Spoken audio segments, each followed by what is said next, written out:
श्री परमहंस देवाय नमः। प्यारे गुरुमुखो, जय सच्चिदानंद।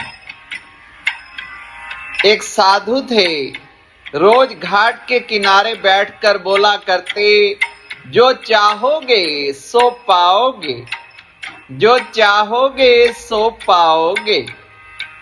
बहुत से लोग वहां से गुजरते, पर कोई भी उनकी बात पर ध्यान ना देता और सब उन्हें एक पागल व्यक्ति समझते थे। एक दिन एक युवक वहां से गुजरा और उसने उन साधु की आवाज सुनी, जो चाहोगे सो पाओगे, जो चाहोगे सो पाओगे।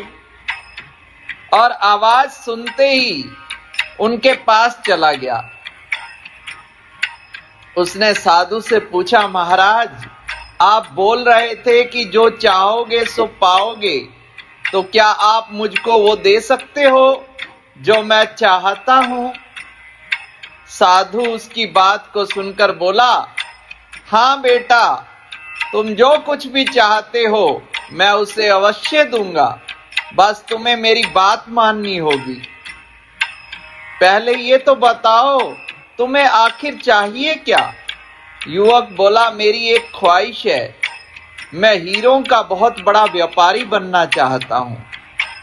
साधु बोला, कोई बात नहीं, मैं तुम्हें एक हीरा और एक मोती देता हूं, उससे तुम जितने भी हीरे मोती बनाना चाहोगे बना पाओगे। और ऐसा कहते हुए साधु ने अपना हाथ आदमी की हथेली पर रखते हुए कहा, पुत्र, मैं तुम्हें दुनिया का सबसे अनमोल हीरा दे रहा हूं। लोग इसे समय कहते हैं। इसे तेजी से अपनी मुट्ठी में पकड़ लो, इसे कभी मत गंवाना।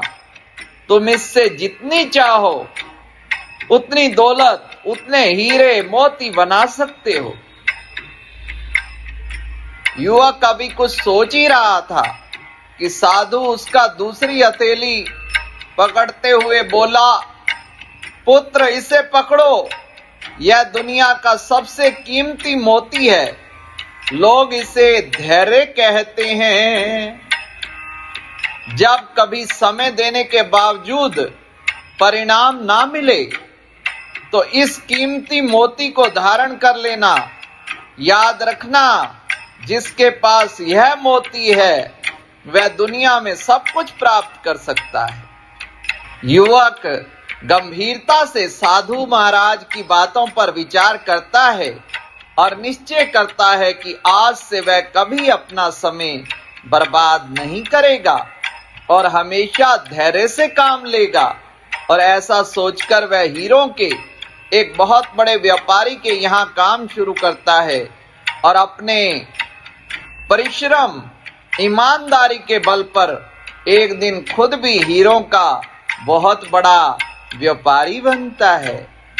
प्यारे बंधुओं, समय और धैर्य, ये वो दो हीरे मोती हैं जिनके बल पर हम बड़े से बड़ा लक्ष्य प्राप्त कर सकते हैं।